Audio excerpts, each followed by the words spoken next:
Shalom. First and foremost, I want to give all praises, honor, and glory unto Yahweh, Bahashem, Yahweh Shai, Bahashem, Rachakodash. Double honors to the apostles of Great Millstone, and peace and salutations to the Akim who are tuning to these videos. This video is going to be about the famine of the word that we're about to be met with. And as we're out there on the highways and hedges, week in and week out, prophesying the downfall of this place and bringing the obedience of Hamashiach Yahweh Shai to the flock and ultimately to the rest of the world, because all these other nations also have to hear this message prophesying against Mount Seir about what is about to take place. And what's about to happen is Jacob's trouble, where Esau Edom is going to come down with great wrath because he knows that he has but a short time. Now, as we're doing these videos for the edification of the flock, Esau Edom is going to try to, any way possible, to hinder that. And he's not going to succeed ultimately, but he's still going to try. And with these brothers here, this YouTube channel, Yawasop Hopeful Elect 777, they were speaking about how one of the brothers in their camp had uploaded a video, and the AI algorithm started to tamper and tinker with it. And you're going to see that happen without impunity ultimately, because like how your YouTube channel is structured and situated, you have to basically make sure that it's not for kids. There's like a little option that you have to choose so that your videos aren't tampered with. But Esau Edom is going to push forward with his agenda to try to shut this word out and put it away from the internet. And he's going to implement AI algorithms, which he pretty much is already doing it, but it's just going to increase now that AI is basically a household name and a topic of discussion amongst everybody. But in this video, though, they specify that they had a recording of a video, and then the video that they uploaded on YouTube was altered through AI. And so when these brothers are speaking also in this video, I highly recommend brothers watch it also. They were saying that this is something that we can't be ignorant of. Let me actually get that precept right now. So this is 2 Corinthians 2:11. Lest Satan should get an advantage of us, for we are not ignorant of his devices. And we're not ignorant of all the BS that Esau is trying to do to hinder this word. Because ultimately, it's the Heavenly Father that's going to allow this word to stop. It's going into the famine of the word. See, this is all by design, whether Esau Edom understands that or not. But ultimately, us here in this ministry, we have to take heed of that. We're not ignorant of his devices, especially with this AI BS that Esau Edom is starting to roll out. And like in that video, those brothers were saying that there could be a scenario where that AI algorithm or altered edited videos through AI are used to deceive you. Like you might be in a confined place, arrested because of the testimony of Yahweh Shai ultimately, or not wanting to take the MOTB, because it's going to get down to that Esau Edom is going to try to round everybody up, causing all both small and great, rich and poor, free and bond to receive that MOTB. And if you're not receiving that, you're basically an enemy of the state. So there could be a situation where Esau Edom has you and another brother separated in holding cells, and he's showing you certain AI videos, trying to trip you up and make you look stupid, basically. And with these AI videos, that's why I read that first precept, that we're not ignorant of Satan's devices. And a lot of these AI things are getting a lot more polished more and more, that it's going to get harder to discern. And also, you got to remember, because like these things, they're not exactly old. They're just sharpening their sword with this stuff, because Esau Edom already has Project Bluebeam on the books, whereas he's able to shoot out holograms into the sky to deceive people. And that's the tidbit that Esau Edom is trying to go. He's going to try to deceive the hopeful elect. So I'm going to read a few precepts going into this topic, and it's just mainly to point out that this is the famine of the word. Even also as the apostles of Great Millstone deemed this year, 2026, the year of apostates, sellouts and fallouts. You're going to see a lot of these people, basically agents. That was actually one of the phrases in this year's title. But you're going to see them activate and try to deter brothers, try to hinder this word, when all we were sent out to do is to preach and prophesy the downfall of this place and the restoration of the tabernacles of David. But Esau Edom ultimately, as I'm going to read this here in Revelation 11:11, it says, "And after 3 days and a half, the Spirit of life from the Most High entered into them, and they stood upon their feet, and great fear fell upon them which saw them." Now you're witnessing that, the valley of dry bones, but the Spirit, wisdom, knowledge, and understanding is what's getting our sinews back, and that we're now able to stand upon our feet. And now everybody, these heathens, are afraid because of that, because they know that they have a short time. Let me get a real quick precept. This is in Matthew 20:24.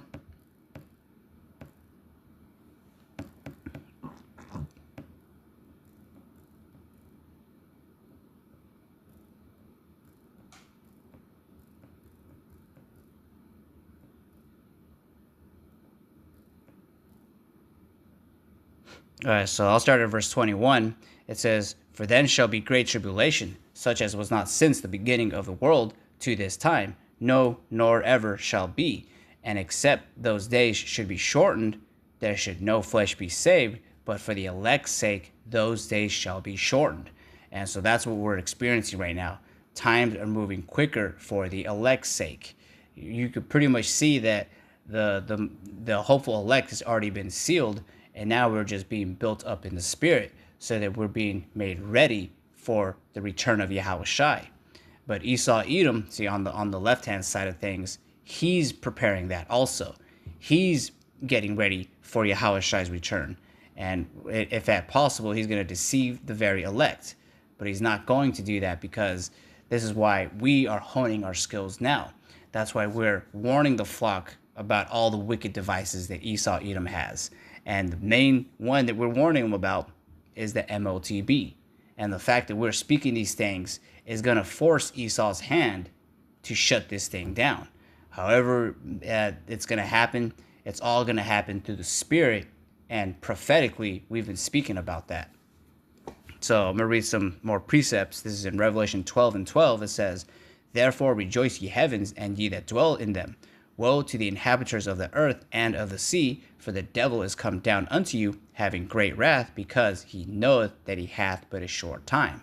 So he knows that he's pretty much late on his New World Order agenda. 20 years late, if you want to give it a time. But ultimately, Esau Edom is moving with quickness, moving very sloppy, because he basically should have had this the New World Order agenda already established, but he's already late in that endeavor. And so he's going to try anything and everything to hinder this. But like the momentum of this ministry and the prophecy of Yahweh Hashem Yahushai has already taken place, and you can't hinder that. And so like this word right here, or it's like this precept right here, goes into how we've already woken up to these things. Arise and depart, for this is not your rest. We know that this place is corrupted, and it's going to surely corrupt you if you try to rest in that place. But we have an escape. It's through the gospel of Yahushai. This is John 8:32. "And ye shall know the truth, and the truth shall make you free."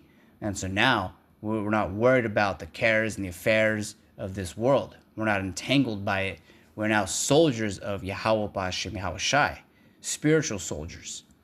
And so now we're free from the bondage of this world. We're not going to take whatever this world has to offer when it's going to present the MOTB, because we're free because of the truth we know.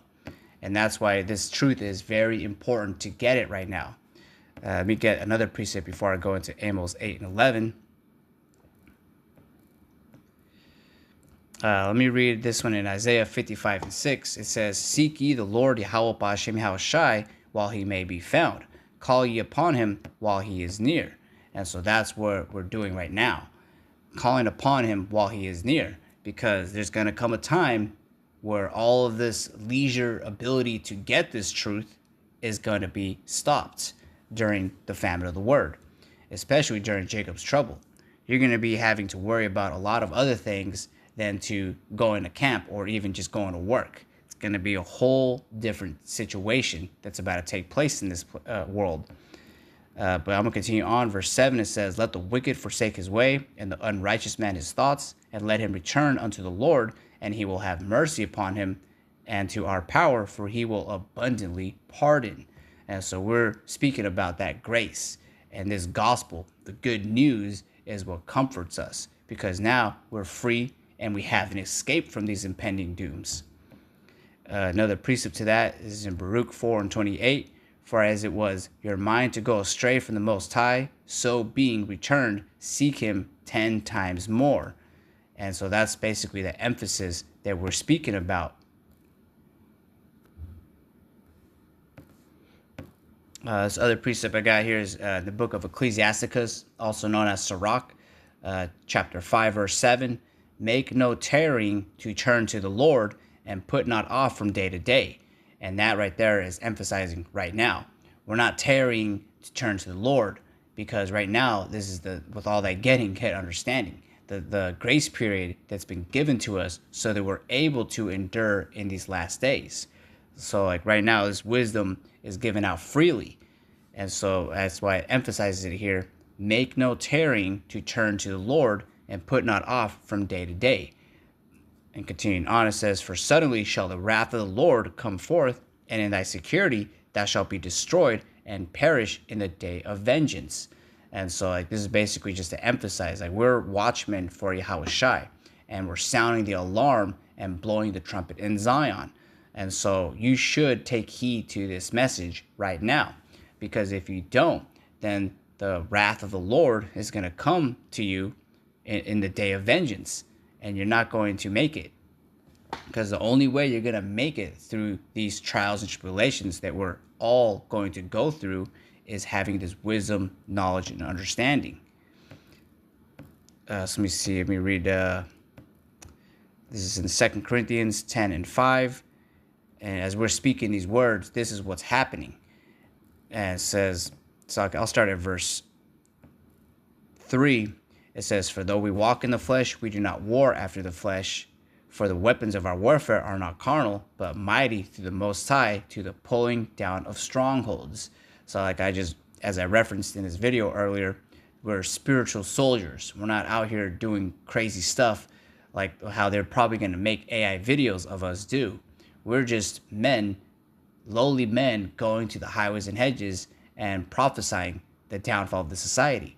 If you had an issue with that, that only further instills the fact that we're speaking with the volume of the book and in the spirit of prophecy that this actually is going to take place.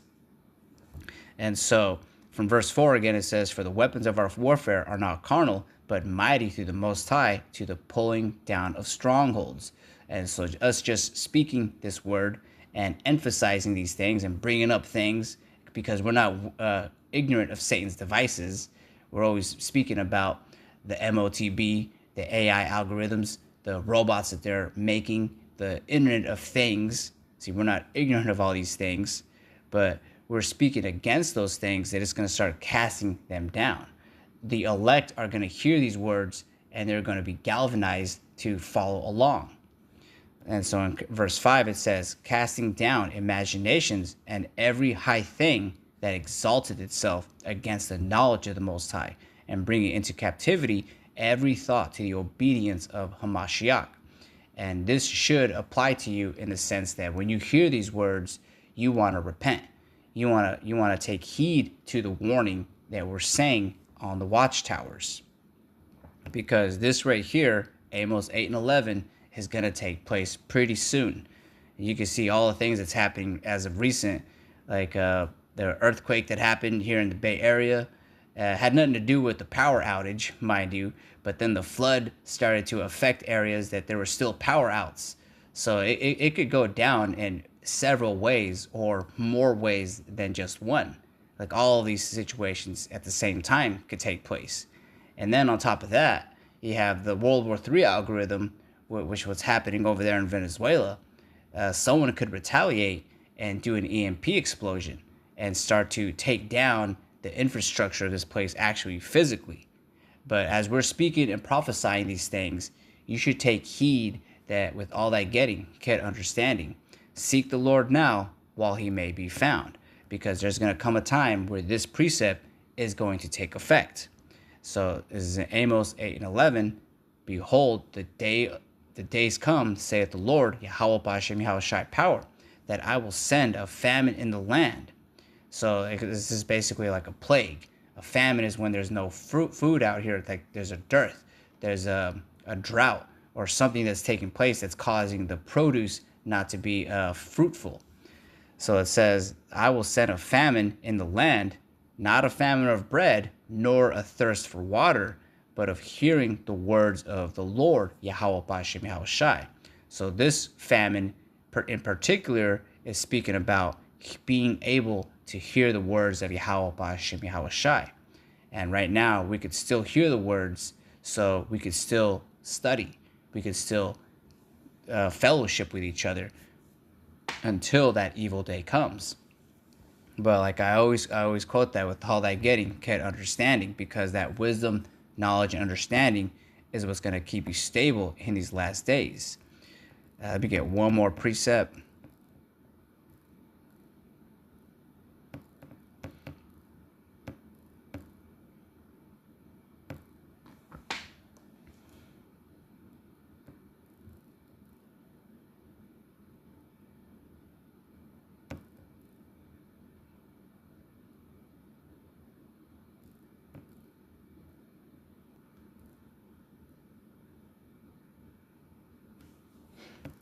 So this is in Isaiah 33:6.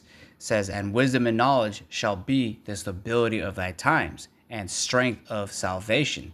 The fear of the Lord, Yahweh B'Hashem Yahweh Shai, is his treasure. So this is what's going to keep you stable in these last days. And you're able to receive this wisdom, knowledge, understanding freely right now on YouTube. And you can see that there's camps out there on the highways and hedges pretty much all throughout the four corners of the earth. So you have no excuse. So with that, I want to give all praises, honor, and glory unto Yahweh, B'Hashem Yahweh Shai, B'Hashem Ruach HaKodesh, and Shalom Akim.